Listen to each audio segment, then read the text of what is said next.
हमने आज तक अभी जो पढ़ लिया था वो क्या पढ़ा था? हमने करंट पढ़ लिया, हमने चार्जेस पढ़ लिया, हमने जो है वोल्टेजेस पढ़ लिए, करंट पढ़ लिया। अब हम पढ़ेंगे ओम्स लॉ, ठीक है ना। पोटेंशियल डिफरेंस भी हमने पढ़ा, कल पढ़ा हमने, ठीक है। तो ओम्स लॉ पढ़ेंगे। तो ओम्स लॉ क्या है?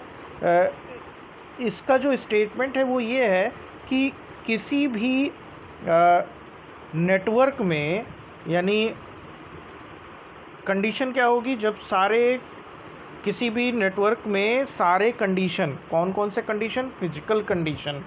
फिजिकल कंडीशन क्या क्या हो सकता है? करंट के लिए फिजिकल कंडीशन, या वोल्टेज के लिए, किसी भी सर्किट के लिए फिजिकल कंडीशन क्या हो सकती है? टेम्परेचर उसका कांस्टेंट हो, ठीक है। तो मेनली एनवायरनमेंट की बात है तो टेम्परेचर उसका जो है कांस्टेंट होना चाहिए, उसका जो लेंथ वगैरह है वो भी कांस्टेंट हो। तो उस केस में क्या होगा? The current flowing through a given conductor is directly proportional to the potential difference across its, right. तो अगर टेम्परेचर और फिजिकल कंडीशंस जो उसकी हैं वो अगर हम कांस्टेंट रखें तो जो करंट फ्लो होता है उस सर्किट में वो डायरेक्टली प्रोपोर्शनल होता है वोल्टेज के, ठीक है। इसको हम इस तरह से लिख सकते हैं, I is directly proportional to V, ठीक है। तो हमने यहाँ पर देखा इसको, I जो है वो डायरेक्टली प्रोपोर्शनल है V के, और I is equal to proportionality constant आएगा एक 1/R, जिसको हम क्या कहते हैं? R को हम कहते हैं रेजिस्टेंस। तो V is equal to IR हो जाएगा। It is known as Ohm's equation, ठीक है। और किसी भी कंडक्टिंग मटेरियल के लिए ये इस्तेमाल करते हैं हम इसका, ठीक है ना। तो यहाँ पर उसके बाद आता है रेजिस्टेंस क्या है। अभी हमने रेजिस्टेंस की बात करी, तो ये क्या होता है? ये किसी भी मटेरियल का की प्रॉपर्टी है जो कि फ्लो ऑफ करंट को रजिस्ट करता है, ठीक है। और ये डिपेंड किस पे करता है? ये डिपेंड करता है R is equal to, R is directly proportional, यानी रजिस्टेंस जो होता है वो डायरेक्टली प्रोपोर्शनल होता है length of the wire, area of the cross section of the wire.